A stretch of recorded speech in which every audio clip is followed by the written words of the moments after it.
Girl, let me ask you something real quick, and I need you to sit with it deep in your spirit.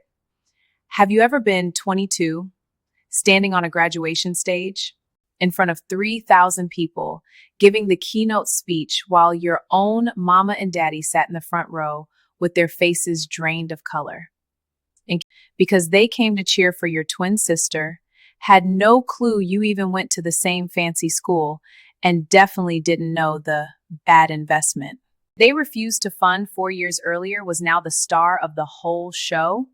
Huh? What would you do, sis? Smile polite and keep it moving? Or let that truth hit them like a quiet thunderclap they'll never forget? Mm-hmm. That's exactly what happened to me. My name is Nia Thompson. And honey, pull up a chair, fix yourself some sweet tea, because Auntie Nia is about to tell you this story like we sitting on my Chicago porch right now. Breeze blowing and the city humming in the background. This one got tears, family shade, straight up betrayal, 4 years of grinding in silence, and an ending so full of quiet power and healing, it still got me whispering, "Thank you, Jesus," every morning. You ready? All right, here we go. It was that summer evening in 2021, right here in Chicago, Illinois. The acceptance letters came the same Tuesday afternoon in April. My twin sister Brianna got into Whitmore University, that prestigious private school with the $65,000 a year price tag that made folks act like it was heaven on earth. I got into Eastbrook State, solid public university, $25,000 a year. Still expensive, but doable if you hustled. That night, Daddy called a family meeting in the living room like he was running a board meeting. He settled into his leather armchair, Mom on the couch with her hands folded perfect, Brianna by the window already glowing like she won the lottery. I sat across from him, still clutching my Eastbrook letter like it was proof I mattered. "Brianna," Daddy started, voice all proud, "we gon' cover your full tuition at Whitmore. Room, board, everything. You got leadership potential, baby girl. You network well, you'll marry well, build connections. That's an investment that makes sense." Brianna squealed. Mom smiled big like she just heard the angels sing. Then Daddy turned to me. His face changed, flat, practical. "Nia, we decided not to fund your education." The words hit the air and just hung there. I blinked. "I'm sorry, what?" Brianna got that spark. "You smart, Nia, but you ain't special. No real return on investment with you." He shrugged like he was talking about stocks. "You resourceful. You'll figure it out." Mom wouldn't even look at me. Brianna was already texting somebody, probably bragging about Whitmore. I just sat there, letter still in my hand, feeling like the room had sucked all the air out. That night, I didn't cry. I'd cried enough over the years. Missed birthdays, hand-me-down everything, always cropped out the edge of family photos like an afterthought.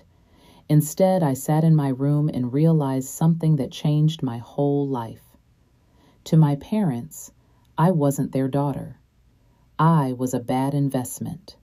But what Daddy didn't know, what nobody in that house knew, was that his words lit a fire in me. And 4 years later, he'd feel every flame when he sat in that front row and couldn't look away. The favoritism wasn't new, y'all. It was stitched into our family like ugly thread everybody pretended wasn't there. When we turned 16, Brianna got a brand new Honda Civic with the red bow on top. I got her old cracked screen laptop that died after 40 minutes. "We can't afford 2 cars," Mom said with that fake sorry smile. But they could afford Brianna's ski trips to Colorado, her designer prom dress, her whole summer in Spain. Family vacations? Brianna always got her own hotel room. I slept on pull-out couches, or once in a literal closet the resort called a cozy nook. Every family photo, Brianna was center framed, glowing like the sun. I was always on the edge, half cut off like I was an accident. When I asked Mom about it at 17, desperate for the truth, She just sighed. Sweetheart, you imagining things. We love y'all the same. But actions don't lie, baby. A few months before college decisions, I found Mom's phone unlocked on the kitchen counter. Text thread with Aunt Linda was open. I shouldn't have read it, but I did. Poor Nia, Mom wrote. But Harold right. She don't stand out. We gotta be practical. I put the phone down and walked away. That night, I made a decision I told nobody about. Not for revenge, for survival. I opened that cracked laptop, searched full scholarships for independent students, and stayed up till 2 a.m. doing math on a notebook. Eastbrook, $25,000 a year. 4 years, $100,000. Parents, 0. My summer job savings, $2,300. The gap was huge. I had 3 choices: drop out before I started, drown in 6-figure debt, or stretch the degree to 7 or 8 years working full-time. Every path led to becoming exactly what Daddy said: the failure, the bad investment, the twin who didn't make it. I could already hear Thanksgiving talk. Brianna killing it at Whitmore. Nia, she's still figuring it out. Nah, not this time. I filled a whole notebook that summer. Every page calculations. Job 1, barista at the campus cafe, 5 a.m. to 8 a.m., $800 a month. Job 2, weekend cleaning crew for the dorms, $400. Job 3, TA for economics, if I could get it, $300. Total $1,500 a month, $18,000 a year. Still $7,000 short. That gap had to come from scholarships I earned, not handouts. Cheapest housing. Tiny room in a house shared with 4 other students, $300 a month, utilities included. No AC, no privacy, no excuses. Schedule locked in. 5 a.m. cafe, 9 a.m. to 5 p.m. classes, 6 p.m. to 10 p.m. study or TA, sleep. 11 p.m. to 4 a.m. 4 hours a night for 4 years. Brutal, but mine. The week before I left, Brianna posted Cancun trip pics. Sunsets, margaritas, laughter. I was packing my thrift store comforter into a secondhand suitcase. Our lives already splitting, and we hadn't even started. But every night before sleep, I whispered the same thing. This the price of freedom. Freedom from their expectations, from needing their approval. I didn't know then how right I was. Freshman year Thanksgiving, I sat alone in my tiny rented room, phone to my ear, listening to home sounds, laughter, dishes clinking, the warm chaos I wasn't part of. Hi, Mom. Oh, Nia, happy Thanksgiving. How you? I'm okay. Can I talk to Daddy? Pause. Then his voice in the background. Tell her I'm busy. Mom came back faked bright. He in the middle of something. Brianna telling the funniest story. I looked at my instant ramen and borrowed textbook. I don't need nothing, Mom. Hung up. Opened Facebook. First post. Brianna's pic. Mom, Dad, Brianna at the table. Candles, turkey. Caption. Thankful for my amazing family. 3 place settings, not 4. They didn't even set a spot for me. Something shifted that night. The ache didn't disappear, but it changed. Where the pain used to live, there was quiet emptiness, and that emptiness gave me clarity the pain never could. Second semester, Microeconomics 101. Dr. Eleanor Hayes was legendary at Eastbrook. 30 years teaching, published everywhere, terrifying rep. Students said she hadn't given an A in 5 years. I sat third row, took notes like my life depended on it, turned in my first essay expecting B-. Paper came back, A+. Red ink note, see me after class. Heart dropped. After lecture, I approached her desk. She looked at me over her glasses. Nia Thompson, This essay, one of the best undergraduate pieces I've seen in 20 years. Where you study before? Public high school, nothing fancy. Family academics? I hesitated. My family don't support my education, financially or otherwise. She set her pen down. Tell me more. So I did. First time I told the whole truth. Favoritism, rejection, 3 jobs, 4 hours sleep, everything. When I finished, she was quiet. Then, you heard of the Whitfield Scholarship? I nodded. Full ride, 10,000 living stipend, only 20 students nationwide. Recipients at partner schools give the commencement address. She leaned in. Nia, you got extraordinary potential. But potential mean nothing if nobody see it. Let me help you be seen. The next 2 years blurred into grind. Wake 4 a.m., cafe by 5, classes 9 to 5, library till midnight. Missed every party, every game. Fainted once from exhaustion. Doctor said dehydration. Back at work next day. Sat in my car and cried for 20 minutes another time. Not for one thing, but for everything. But I kept going. GPA 4.0 straight. 6 semesters. Junior year, Dr. Hayes called me in. I'm nominating you for Whitfield. I stared. You serious? 10 essays, 3 interview rounds. Hardest thing you ever done. But you already survived harder. Application took 3 months. Essays on resilience, interviews, background checks. Somewhere in there, Brianna texted first time in months. Mom say you don't come home for Christmas no more. Kinda sad, TBH. I read it, put phone down, went back to my essay. Truth? Couldn't afford the ticket. And even if I could, I wasn't sure I wanted to. That Christmas, I sat with instant noodles and a tiny paper tree my roommate made. No family, no drama. Most peaceful holiday I ever had. Email came 6:47 a.m., Tuesday, September senior year. Whitfield Foundation, final round. Hands shaking, I opened it. 50 finalists out of 200. 40% chance. Interview in New York.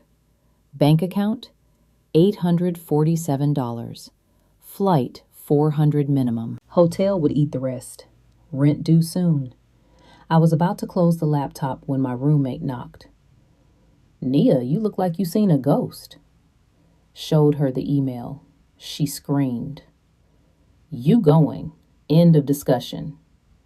I can't afford. Bus ticket, $53. Leaves Thursday night. I lend in the money. This your shot. Took the bus. 8 hours overnight. Arrived Manhattan, 5 a.m., stiff neck, borrowed blazer from thrift store. Waiting room full of polished kids with designer bags and hovering parents. I looked at my scuffed shoes, felt like I didn't belong. Then remembered Dr. Hayes. You don't need to belong. You need to show them you deserve to. 2 weeks later, walking to my shift, phone buzzed. Whitfield decision. Stopped dead on the sidewalk. Opened it. Congratulations, selected as Whitfield Scholar, class of 2025. Read it 4 times. Sat on the curb and cried ugly, heaving sobs that made strangers stare. 3 years of grind poured out right there outside the cafe. Dr. Hayes called that night. I just got the notification. So proud of you, baby. Then, Whitfield lets you transfer to partner school senior year. Whitmore on the list. You'd graduate with their top honors, and the Whitfield Scholar gives the commencement speech. My breath caught. Whitmore, Brianna's school. I'm not doing this for revenge, I said, quiet.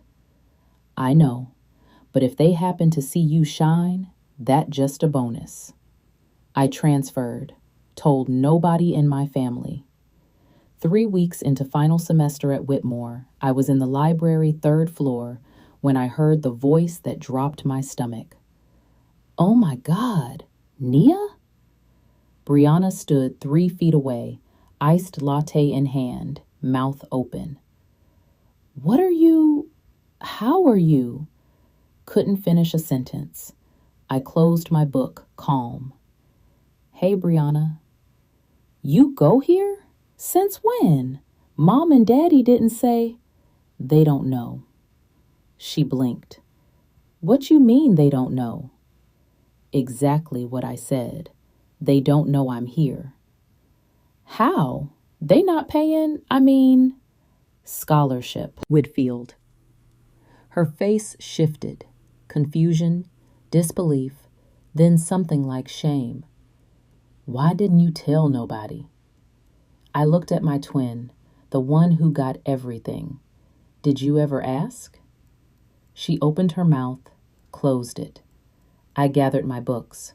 I gotta get to class. Nia, wait. She grabbed my arm. You hate us? The family? I looked at her hand, then her face. No, you can't hate people you stopped caring about. Pulled free and walked away. That night my phone blew up. Missed calls from Mom, Daddy, Brianna. I silenced them all. Brianna called them right away. I know, 'cause she told me later. She here, Nia at Whitmore. Been here since September. Daddy, impossible. She ain't got the money. Brianna, she said scholarship. Daddy, she ain't scholarship material. Daddy called me the next morning, first time in 3 years. Nia, we need to talk. About what? Victoria say you at Whitmore. You transferred without telling us. Didn't think y'all would care. Of course I care. You my daughter. Am I? Words came out flat. You told me I wasn't worth the investment, remember? Silence. That was 4 years ago. I remember. You said I wasn't special. No return on investment. More silence. We should discuss this in person, at graduation. We comin' for Brianna's ceremony. I know. I'll see you there, Daddy. Hung up. Graduation morning, May 17th. Bright sun, perfect sky. Whitmore Stadium packed. I arrived early through faculty entrance, my regalia different. Black gown plus gold valedictorian sash and Whitfield medallion gleaming on my chest. Front row, Mama in cream dress with huge roses, Daddy in navy suit fiddling with camera, empty seat between them for coats, never for me. They looked so proud. For Brianna. Had no idea. President took my podium. Now my great honor to introduce this year's valedictorian and Whitfield scholar, a student who showed extraordinary resilience.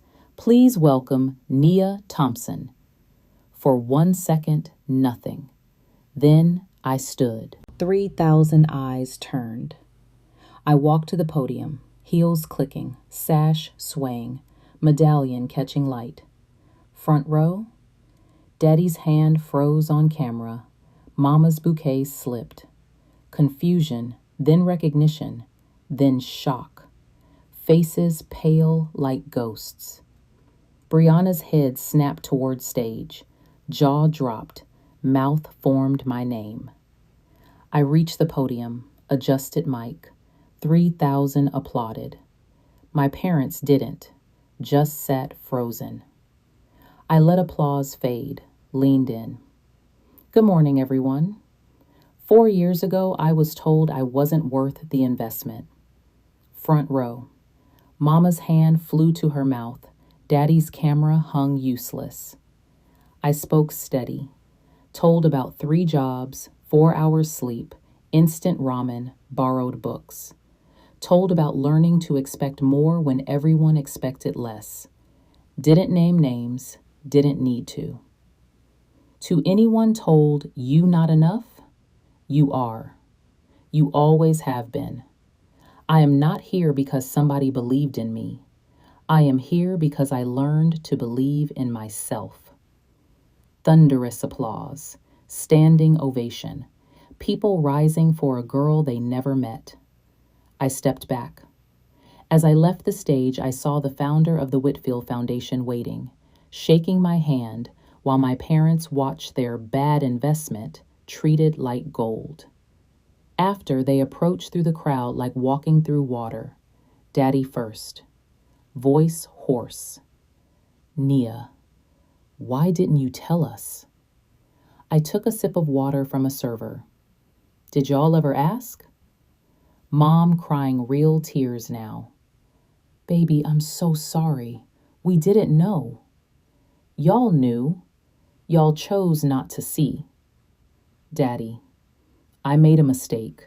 Said things I shouldn't. You said what you believed. You write about one thing. I wasn't worth it to you. But I was worth every sacrifice I made for myself. He flinched. The founder appeared again, praising my speech. I shook his hand while my parents watched. I turned back. I'm not angry, but I'm not the same girl who left y'all house 4 years ago. I got a job in New York. Start in 2 weeks. Won't be coming home. I need real space. If y'all ever ready to acknowledge what y'all did, really acknowledge, maybe we talk, but I won't hold my breath. Walked away. Dr. Hayes waiting by the exit. You did well, baby. I'm free, I told her, and for the first time, I mean it. Ripples started before they even left campus. Country club ladies asking Mama how she kept my Whitfield win secret. If my daughter won that, I'd have billboards. Mama had no answer. Weeks later, questions multiplied. Daddy's partners.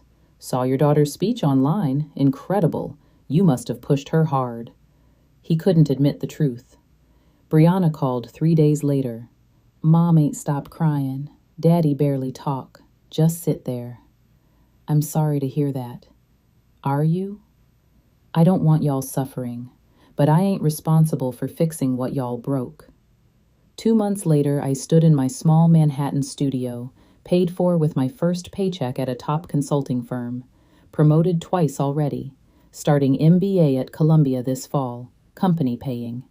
The girl who ate ramen wouldn't recognize me now, but I carry her with me every day.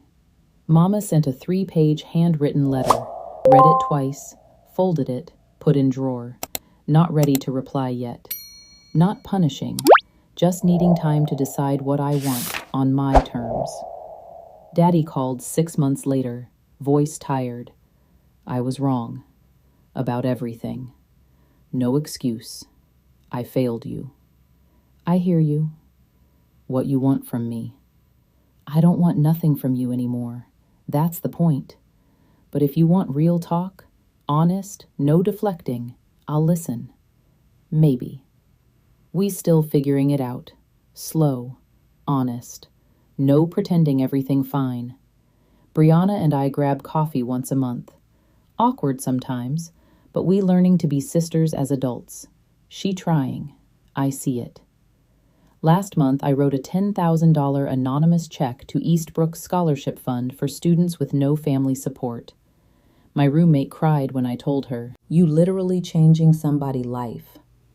Somebody changed mine. I used to think love was something you earned. If I was smart enough, good enough, successful enough, they'd finally see me. 4 years taught me different. You can't make somebody love you right. You can't earn what should have been free.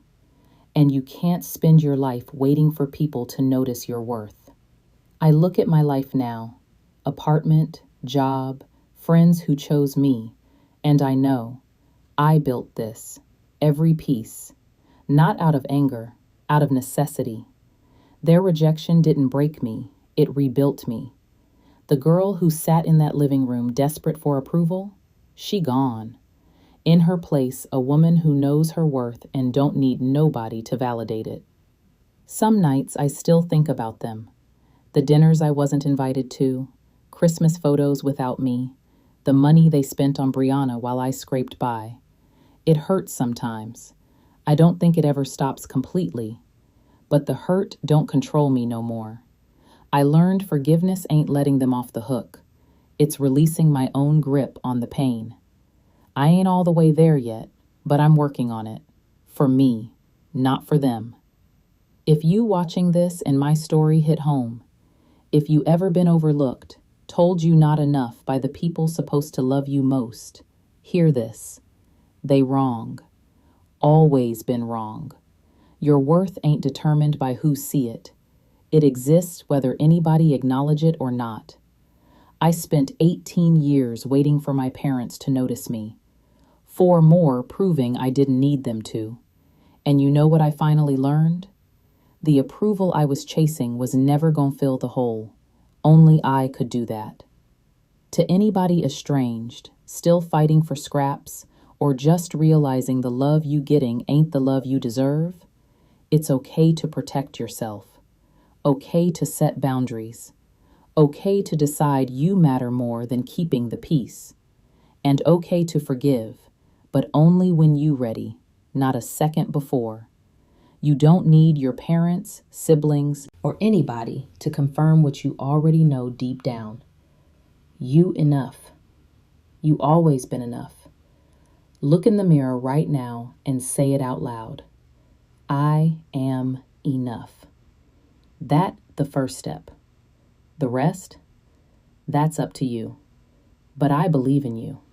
'Cause if a girl called not worth the investment can stand on that stage as Whitfield Scholar and valedictorian, you can do anything.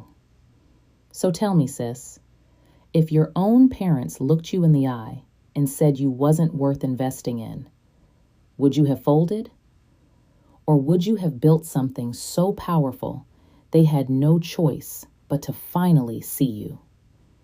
Drop your answer in the comments. I read every single one, baby.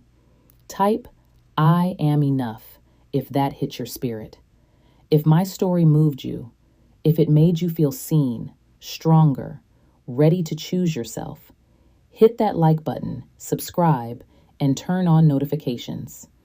Bigger, deeper stories coming, full of real Black family shade, betrayal, grind, and women rising on their own terms. Thank you for staying with me till the very end of this chapter. I love y'all for real. Next time, I'll tell you what happened when Daddy showed up in New York trying to fix things. But that's another story. Until then, hold your head high, set them boundaries, build your peace, and never let nobody make you question your worth again. I'll see you in the next one.